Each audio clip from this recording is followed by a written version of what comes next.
نحمده ونصلي على رسوله الكريم أما بعد أعوذ بالله من الشيطان الرجيم بسم الله الرحمن الرحيم إنما يخشى الله من عباده العلماء صدق الله العظيم.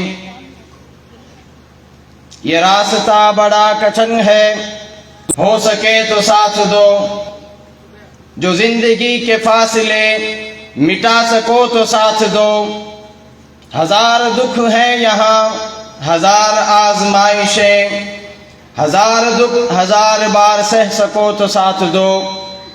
میرے انتہائی واجب الاحترام اساتذہ کرام اور میرے ہم نوالا ہم پیالہ طلباء عظام، السلام علیکم ورحمۃ اللہ وبرکاتہ. آج میں آپ حضرات کے سامنے جس موضوع پر گفتگو کروں گا اس کا عنوان ہے داعی کبیر حضرت مولانا الیاس رحمۃ اللہ علیہ اور ان کی دینی دعوت. حضرات محترم،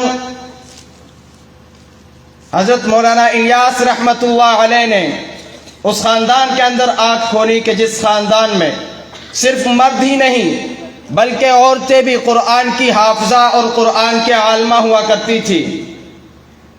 اور کتابوں کے اندر لکھا ہے کہ اس خاندان کے اندر یہ رواج تھا کہ ایک گھر میں کئی مرتبہ مختلف صورتوں میں قرآن کریم ختم ہوا کرتے تھے. کہیں تو تراویح کے اندر ختم قرآن ہو رہا ہے، کہیں نوافل کے اندر ختم قرآن ہو رہا ہے، تو کہیں ویسے تلاوت کے بعد ختم قرآن ہو رہا ہے. اور اس خاندان کی عورتیں اتنا علم رکھتی تھی کہ جب قرآن پاک کی تلاوت کرتی تو خود مزے لے لے کر قرآن پڑھا کرتی تھی. اور حضرت مولانا الیاس رحمۃ اللہ علیہ کی والدہ محترمہ رمضان المبارک کے اندر کئی مرتبہ قرآن کریم ختم کیا کرتی تھی. یہ اسی عبادت کا نتیجہ تھا کہ اللہ رب العزت نے بیٹا بھی کمال درجہ کا عالم اور داعی عطا کیا. معزز سامعین حضرات، حضرت مولانا الیاس رحمۃ اللہ علیہ کی ولادت کاندھلا میں ہوئی اور بچپن کا کچھ حصہ کاندھلا میں اپنے نانیحال کے ہاں گزرا اور کچھ حصہ اپنے والد بزرگوار کے پاس بستی نظام الدین میں گزرا اور آپ کا نام اختر الیاس رکھا گیا. چونکہ میں پہلے عرض کر چکا ہوں کہ مولانا الیاس رحمت اللہ علیہ کے خاندان کے اندر قرآن کریم حفظ کرنے کا رواج تھا. اسی رواج کے تحت مولانا الیاس رحمت اللہ علیہ نے بھی بچپن ہی میں قرآن کریم حفظ کر لیا تھا. اور مولانا الیاس رحمت اللہ علیہ بچپن ہی سے نہایت نیک اور کمکور تھے. اسی لیے مولانا الیاس رحمت اللہ علیہ کی نانی محترمہ اکثر آپ کی کمر پر ہاتھ پھیر کر کہا کرتی تھی کہ اکثر میں تجھے جب بھی دیکھتی ہوں تو مجھے تجھ سے صحابہ کی خوشبو آنے لگتی ہے. اور دین کے دنیا میں عام ہو جانے والی جو کڑن تھی اس کو دیکھ کر حضرت شیخ الہند رحمت اللہ علیہ فرمایا کرتے تھے کہ میں جب مولوی الیاس کو دیکھتا ہوں تو مجھے صحابہ یاد آ جاتے ہیں. گرامی قدر سامعین، مولانا الیاس رحمت اللہ علیہ کے اندر اللہ رب العزت نے بچپن ہی سے دین کی فکر اور حمیت رکھی ہوئی تھی. مولانا ریاض الاسلام جو مولانا کے بچپن کے ساتھی ہیں وہ بیان کرتے ہیں کہ ہم مکتب میں پڑھا کرتے تھے اور مولانا الیاس بھی ہمارے ساتھ پڑھتے تھے. تو ایک دن مولانا صاحب ایک چھوٹی سی چھڑی لے کر آئے اور کہنے لگے کہ آؤ میاں ریاض الاسلام ہم بے نمازوں کے خلاف جہاد کریں.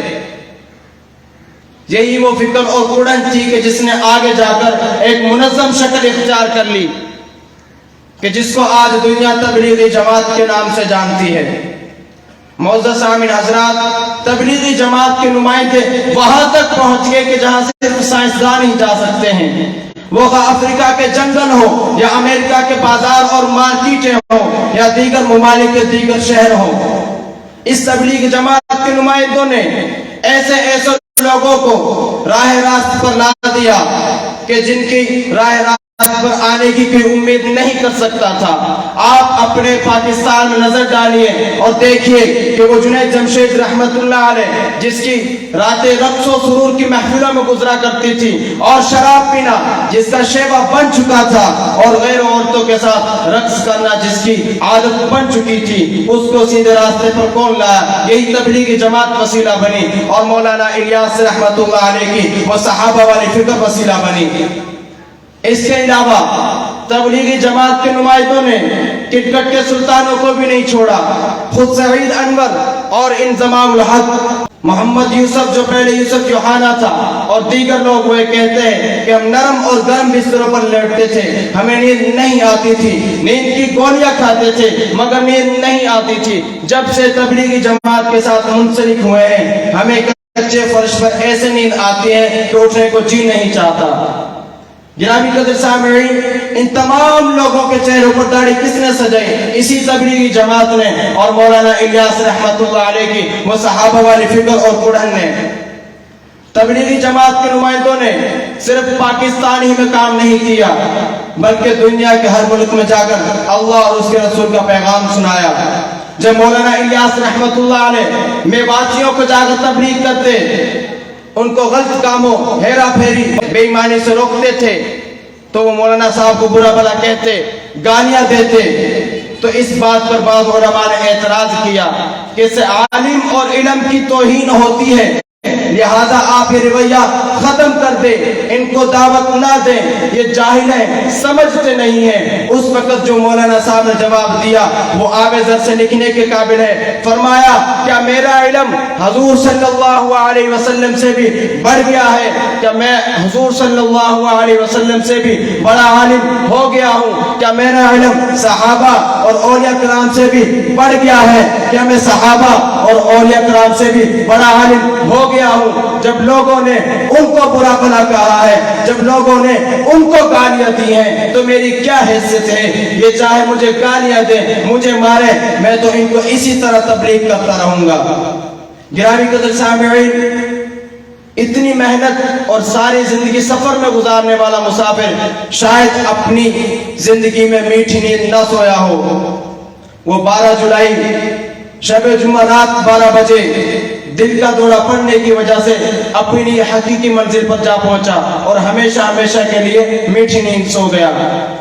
سامعین محترم، ہمیں مولانا الیاس رحمت اللہ علیہ کی زندگی سے یہ سبق ملتا ہے کہ ہم اس دنیا میں فارغ رہنے کے لیے نہیں آئے ہیں، ہماری بھی کچھ ذمہ داریاں ہیں۔